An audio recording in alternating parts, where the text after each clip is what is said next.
Hello guys, Craig from Fixitfallows, and once again I'm in the Fiat 500, and I'm back in the car because even though I have replaced the rear antenna mast on this car, which definitely gave me better radio reception, all of a sudden I'm starting to get intermittent radio reception again. This thing is driving me crazy. So anyway, what I'm going to do, I'm going to whip out the radio out of the back of the dashboard and I'm going to check some stuff again. So just bear with me. Okay, so I'm not going to go into massive detail because this is all shown to you previously before, but just very briefly, you have to take out the blanking plates here, here, here and here, and that reveals the two holes in either side that you can use these keys on. Now, I've had comments on previous video from a particular individual that basically suggested that this unit cannot come out using these keys, and that somehow or another I was kind of illustrating it in a disingenuous way.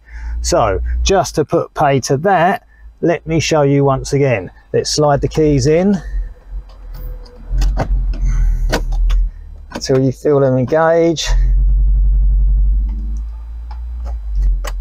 There's a click there, click there. And when you're doing it, you have to push outwards on these so they can stay locked in, otherwise you pull them out the dashboard. So you push out sideways and you pull it out, and it does come out as simple as that. And then you just reach in, loosen off the wiring loom a little bit, give yourself something a little bit extra to play with, and look, that is the radio unit out. Honestly, there was no trickery, no editing there. That was genuine. So just to show, this is the Bosch version of this radio unit. I think there's a Blaupunkt version. This is the Bosch version. So you have connection blocks here, you got wires going off to your speakers, and then there's some power wires in there. There's a 10 amp fuse there, and then there's your aerial connection there, which I've just disconnected. That goes down, I think it goes up this pillar here, through the headlining, and then out to there, up there where your aerial is.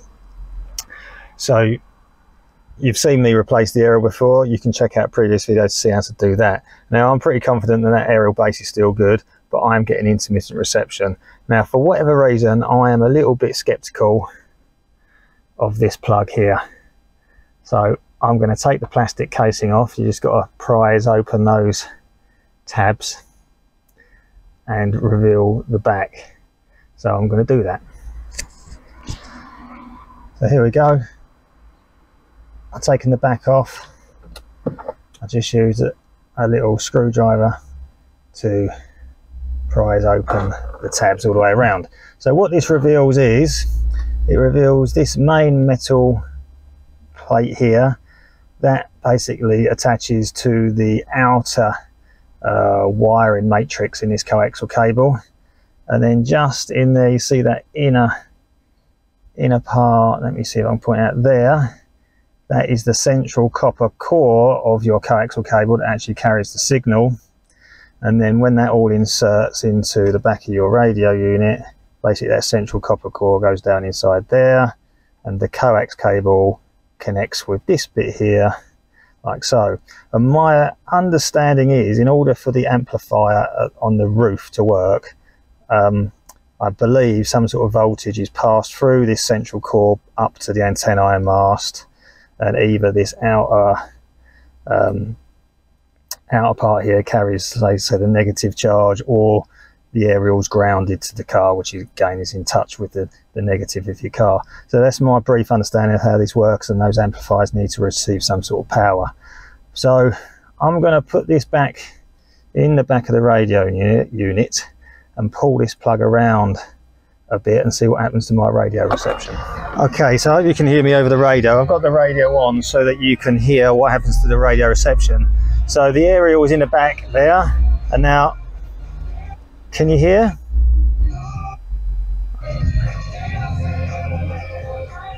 There is definitely some sort of dodgy connection there. So I'm going to take this plug off, pull it out, and I'm going to see if I can make that a definite solid connection.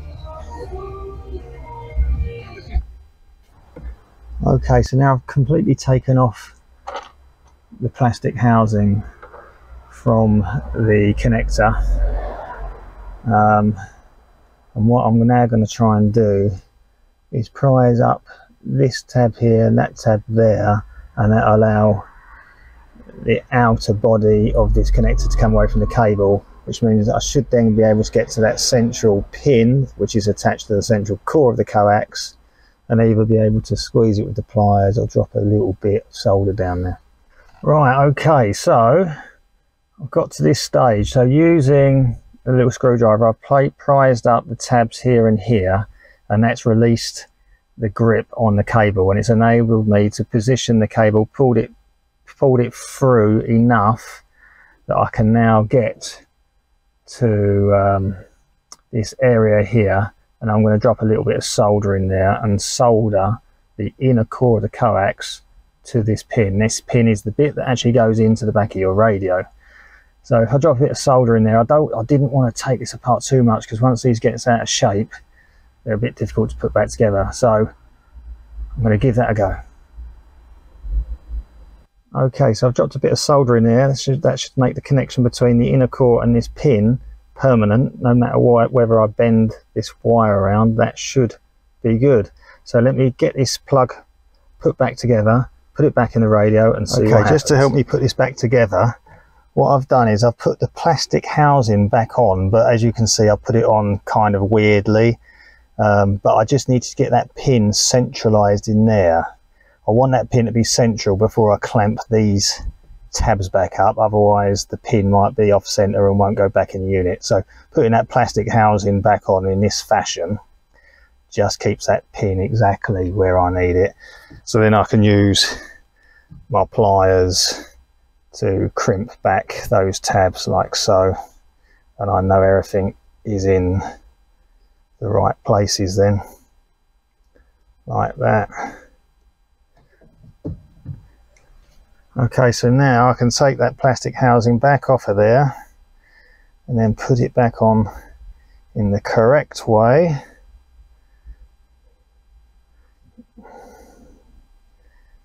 There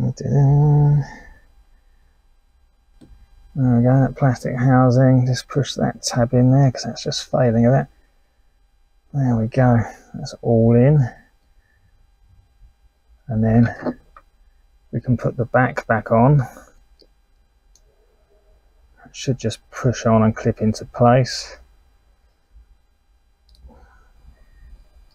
Like so.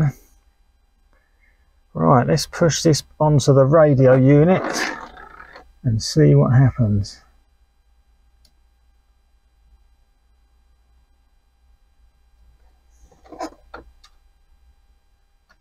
So that's on. Let's turn the radio on. Yes, that one's pocket sprung, very breathable. Business is booming at Michael's bed store. Got very strong reception. It's a very definite sound. I'll put it in a single. I'll just check for you. Indeed can help him find great people fast. I need Indeed. Indeed you do. Schedule and conduct virtual interviews easily. All on Indeed.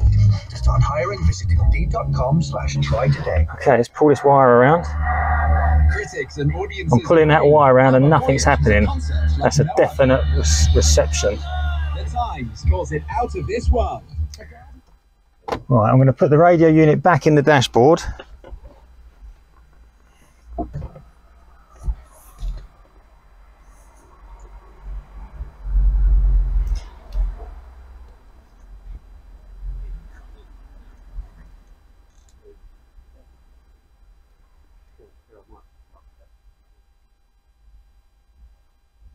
Right, let's get this radio unit back in the dashboard and then see how well it actually searches for radio stations and picks up the radio info. So you just make sure your wires are out of the way of the back of the radio unit.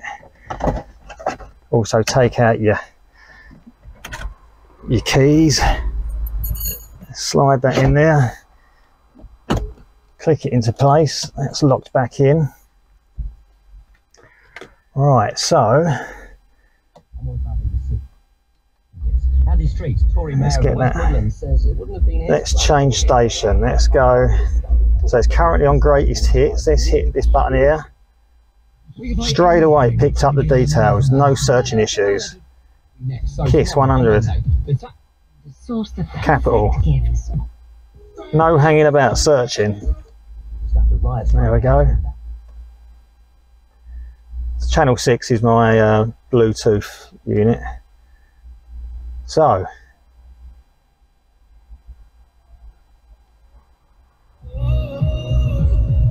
let's see what happens if I turn the ignition on. Make sure there's no interference from the electrical system.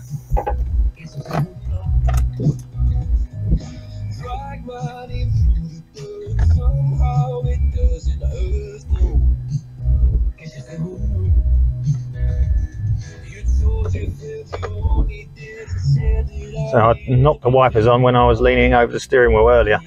So everything still seems to be okay.